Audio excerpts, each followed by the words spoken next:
What is going on? It is Nate the Game Guy coming back with another video at hand, and today I want to talk to you guys about some things that I refuse to do as a game collector. Now, for those that have been following me for a while, you already know that this is a hobby that I am truly passionate about. However, there's some things when it comes to game collecting that, I'm just not interested in being a part of at all. And of course, in this video, I do plan to share with you guys a few things that I refuse to partake in when it comes to game collecting trends, activities, all that wonderful stuff. If for whatever reason you are a collector that does some of these, do not take this video as a video that is meant to attack you in any way, shape, or form. These are just things that I'm just openly stating that they're just simply not for me. So without further ado, let's dive right into this video subject, take a look at some things that I just don't really want to be a part of when it comes to being a game collector right after the intro.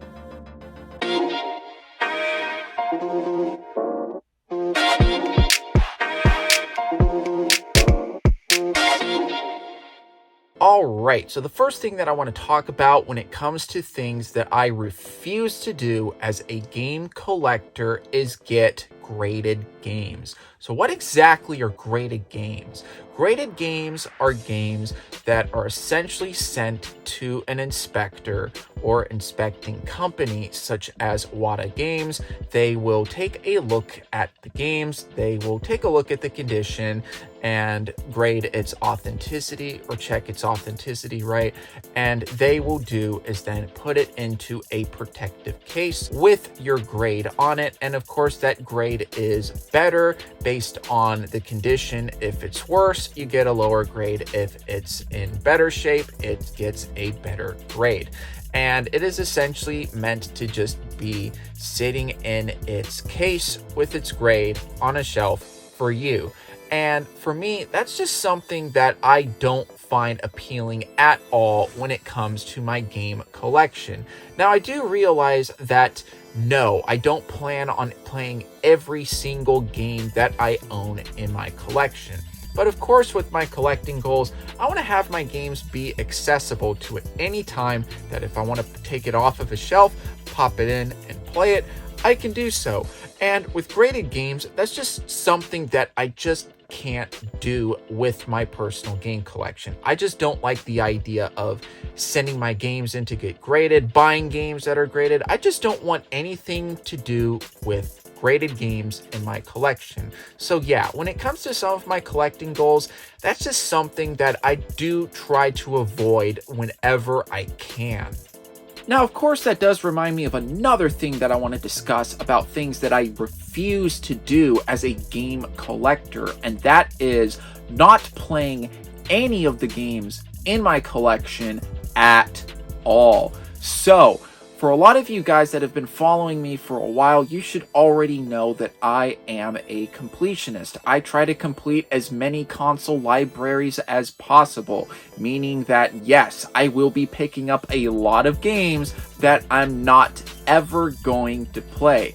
However, when I became a game collector, I also became a collector was because not only did the idea of collecting video games had an appeal towards me, but it was also because I enjoy playing video games. So when it comes to me being a game collector, it just does not make any sense to me at all for me to not play any video games. Now, of course, there are some collectors out there that just like to collect the video games. They just don't really play them or whatever. But with me personally, I like to play my video games. After all, it gives me something to enjoy, it gives me something to talk about. And of course, it only makes sense if I'm going to be collecting something, I want to have it be at least something that I enjoy doing as well. So yeah, when it comes to being a game collector, I refuse to not play any of my games in my game collection. I mean, after all,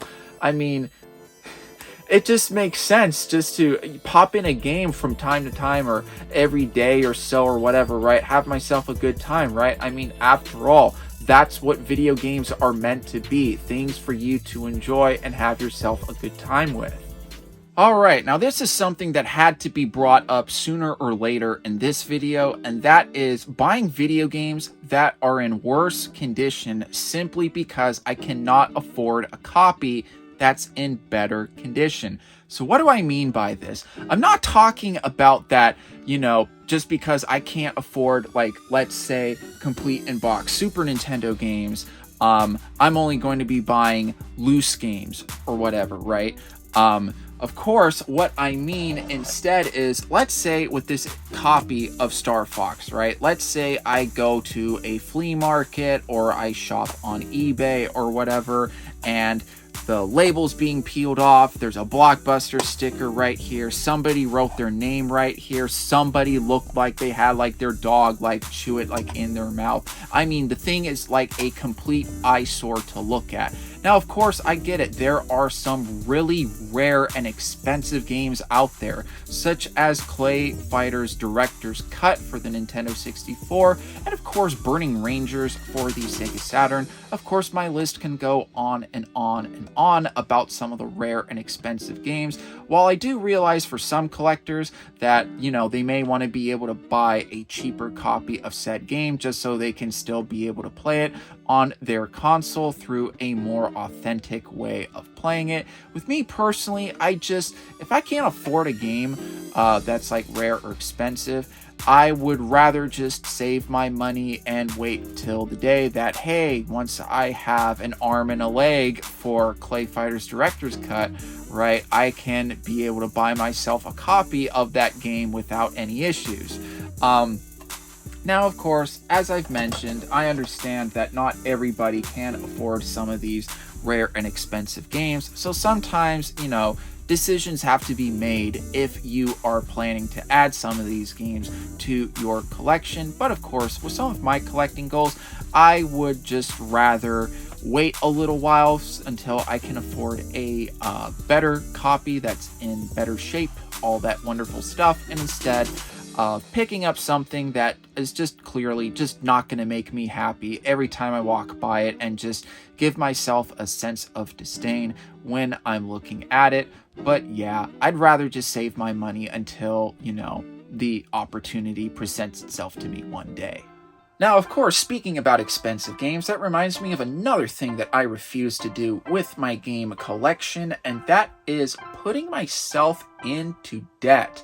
Now, guys, you already know I'm a completionist, which means I'm going to be buying a lot of video games. And some of the consoles that I want to finish the sets for are not cheap at all. I'm talking GameCube, Nintendo 64, Sega Saturn, along with a few other consoles as well. And of course, I could go crazy one day, pull out my credit card, and just max it out with a bunch of video games.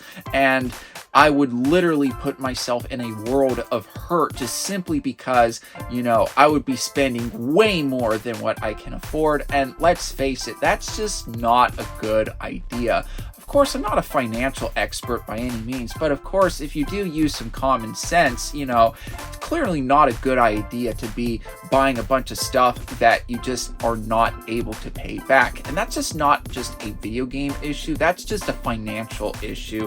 Whether, of course, sticking to the theme of this video games, or if you're buying nice cards or collectible trading cards, that's just something that you just don't want to do. Now, of course, I do use my credit cards when it comes to collecting some of my video games, is because my credit cards do have cash back rewards programs with them, so I do get a certain percentage of cash back going back where I can redeem the points to get some money and gift cards, so that way I can purchase more games and add to my collection. But of course, with my credit cards, I treat them like my debit card. So if I don't have $100 to spend on a video game, I just don't use my credit card. And of course, when I do have 500 some for video games, I will use my credit card for 500 on video games. Of course, I do go into a little bit of some extra detail on some money saving strategies, where I do go into a little detail about credit card usage as well when it comes to game collecting in this video right here that you guys can check out. But yeah, when it comes to game collecting, I refuse to put myself into debt, is because after all, I want to be able to enjoy the hobby without putting myself into a gigantic world of hurt. And I would certainly hope that you guys do feel the same way about yourselves as well.